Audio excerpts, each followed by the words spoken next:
I take a look at assessing what we're doing on an annual basis. One of the things, though, that we discovered in our 10th year is that the academy is not, the executive academy is not really based on any technical aptitude. It's really the core learnings around leadership. One of the things that you learn is that leadership principles really don't change. And so initially I was trying to build CIOs and executives of a technical nature. Well, CIOs are not the same. Now there's CTOs, there's CMOs, and so what we decided to evolve the academy to was about leadership skills at the executive level.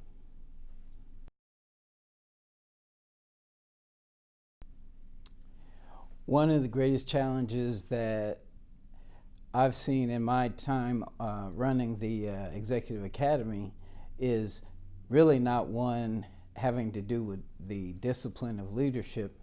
It's been my discovery at how little African Americans are self-aware.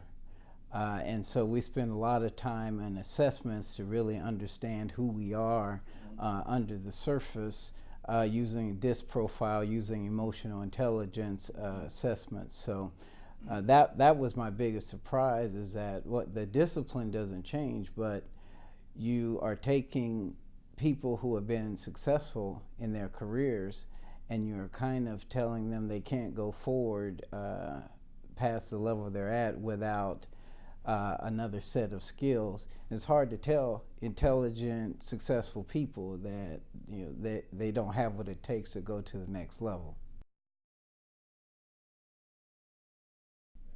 One of the things that I was surprised at when I was approached, people asking me what's my greatest accomplishment or thrill in running the academy. This year we have our 100th student in the academy, going back 9 cohorts. Of the 100 students that I've worked with, 67% of them got promotions within the 18 months upon completing the program. 25% of them were able to get C-level jobs in that same time frame. So you would deduce we must be doing something right, or we're helping people in a tangible way.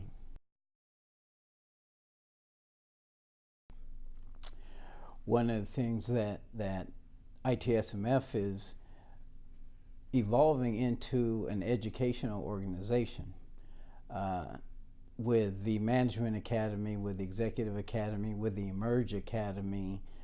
It's becoming a learning organization, not just an organization for peers and colleagues in technology.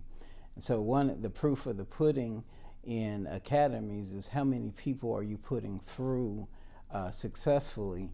And one of the initiatives for ITSMF is, I forget now what the number is, but by 2020 we wanted to have, I want to say we would have put 200 people or something through the different academies. Well, whatever the number was that we set as a target, we've just blown that away. So that's kind of, sometimes you have to step back and look and see, are you getting what you hope to done, and then you gauge how successful you are by the volume. So basically the academies are doing so well, it feels like we're adding some real value to ITSMF. Over the next 5 years, one of the changes that I expect is that we will broaden the curriculum. For example, in this year, August of this year, we're going to have Executive Academy 2.0. So 2.0, it takes participants who have been in the first Executive Academy and takes them to a deeper dive in terms of skills that will be beneficial to them, because frankly you can't teach someone everything they need to know in 1 year meeting 4 times. So I think we're proud of the fact that we're going to grow the academies and have multiple versions for people to continue their development and education through. What is the best career advice you've ever received?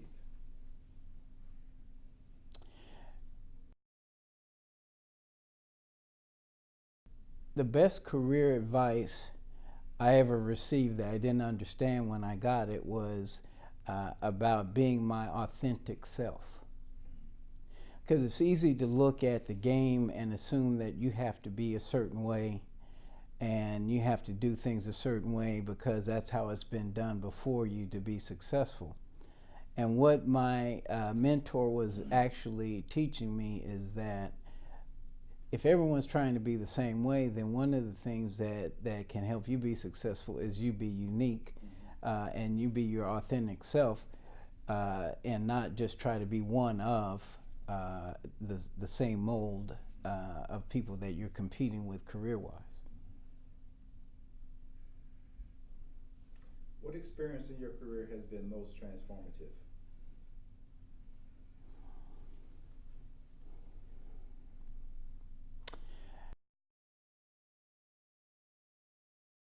The most transformative experience I had is probably not one that would be considered a great career situation. Is that during my time at IBM, I managed a large outsourcing organization. So our goal was to go into customers, Fortune 50, and we would take over their application development. We would take over their networks. We would take over data centers, and all of the customer people would come and work for me. And so one of the so it's changed a little bit, but one of the most challenging things in my career was that the way that the vendor makes money in that is they have to get rid of those people. They have to get rid of those high-priced salaries, and then they have to either bring younger talent in or they have to go offshore. On one particular assignment, I had a staff that was probably 60% African American. And so when I was given the list of people that I needed to move out of the organization, I looked down and it was heavily biased towards African Americans. And that was actually when I planned my exit from corporate America, because I didn't feel comfortable as an African American executive that these employees trusted, that have mortgages, they have children in college, and they're trying to make it, and then for them to work for a black executive that didn't protect them or cover them. That's when I really understood the game.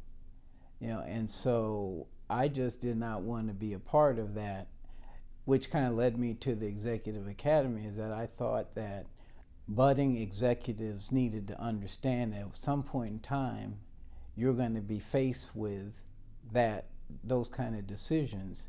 And you need to decide who you are before you get to that point in terms of, I just felt strongly that I did not want to do that, right? Black folks work hard enough to get into the industry and develop the skills and education. I did not want to be the last person that they remembered from a company that got rid of them. So that was, I wish I could tell you it was something about where, I saved the day and this, that, and the other, but that was the most salient point to me, is that's there's a point in time when who you are as a executive or a manager or as an employee comes into meets head on with who you are as a person. So that was kind of the one that I remember the most. What attracted you to ITSMF family, and what keeps you engaged?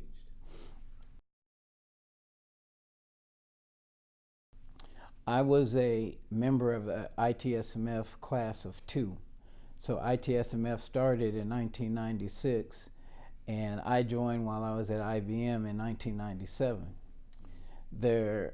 If you reflect on the amount of people in your cohort when you all get in the room, about a third of that was what ITSMF looked like in 1997. We'd fit in a small conference room. And we didn't even know that each other existed. So we were just giddy and happy to see people that looked like us, and I was probably a little bit more in tune because at my job in IBM, I went to all different companies, so I kind of had a feel for, well, they have blacks over here in this, this particular company, they got 2 over here. But in general, none of us knew the others were, where the others were. Well, when we got all in a room, we started talking and telling stories about, this and that, and then we just kind of looked at each other. Our stories were the same. It was the same being a black executive at IBM as it was at HP, as it was at BNY Mellon Bank. I mean, you could just go down, and so there was that. But we were just so happy to see each other every quarter. It was just something to look forward to. And now you see it now. It's just, it's so much bigger, and we're still scratching the surface. But that was important to me. By the way, some of those individuals ended up being personal friends. Came to my wedding, we went to christening a baby. We've grown up together, so it's very important, to me, or who I am as a person. I can actually tell you, again, if you picture being in a room, so the organization symposium is 20 of us. So we're just talking, very candidly, like we even do today. And Martin Davis was a technology executive at Wachovia. And we were just kind of in some part of the meeting that was just informal or whatever. And so somebody said something about, well, why do you feel so comfortable, sharing, personal stories and this, that, and the other? And he looked at the person and said, "It's my family." And we all, laughed because he was not necessarily a philosopher type person, but then we looked and said, well, that spells out ITSMF, and, we laughed at that, and then that became, that's baked into ITSMF because it was a good description of how we feel about each other. I try to focus on 3 things. The first thing is knowledge of self. One of the things that I found to be true about myself during my career was that I did not have a good command of who I was. I was just in the game, just trying to be successful, playing hard, this, that, and the other. But one of the things that I wasn't sure, I didn't know who I was at the core. So one of the things that we study, and they do this in the Management Academy also, is we take a DISC profile. And so, I found out what my core behavioral style was. Because if you understand that, there are some things that you are good at naturally, and then there's some things that you have to work harder to be. And so by finding out what your natural behavioral style is, it helps you navigate jobs and assignments and things that are more conducive to your natural gifts. Second thing, and equally as important that we start off with, is around emotional intelligence. I had to tell you that I was horrible when I look back at my career, that I was an easy mark for people not of color. They could push my button because they figured out, if you just say this or do this or that, you get his goat. And then, I would lose my concentration. I might say, you know, all kinds of things, and that will follow you all your career. So the first two things that we do in Executive Academy is we focus on, you know, what's your behavioral style, and then, you know, trying to identify what are your emotional weaknesses or weak spots, and try to make you aware of them so that people can't just arbitrarily push your button when they want. Second thing is executives are expected to solve problems. And so one of the things that we study is the ability to problem solve.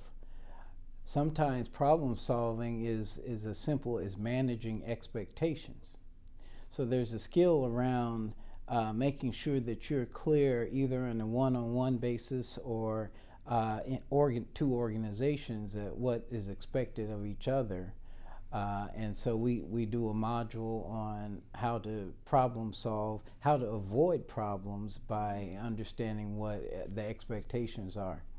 The last thing that is we did in this session, we did a module on trust. One of the interesting things, to some degree based on cultural history, people of color are not always trusting people in the corporate arena. And there's probably justification for that.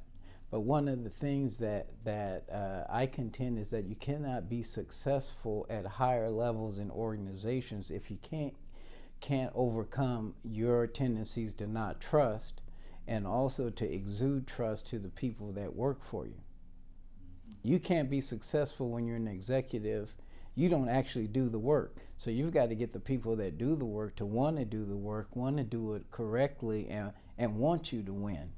So there is this degree, and trust is a real discipline. It's not just the spiritual aspect of it that we talk about at church, but there are two components, character and competence, that we teach and learn about that equate to trust in the corporate arena.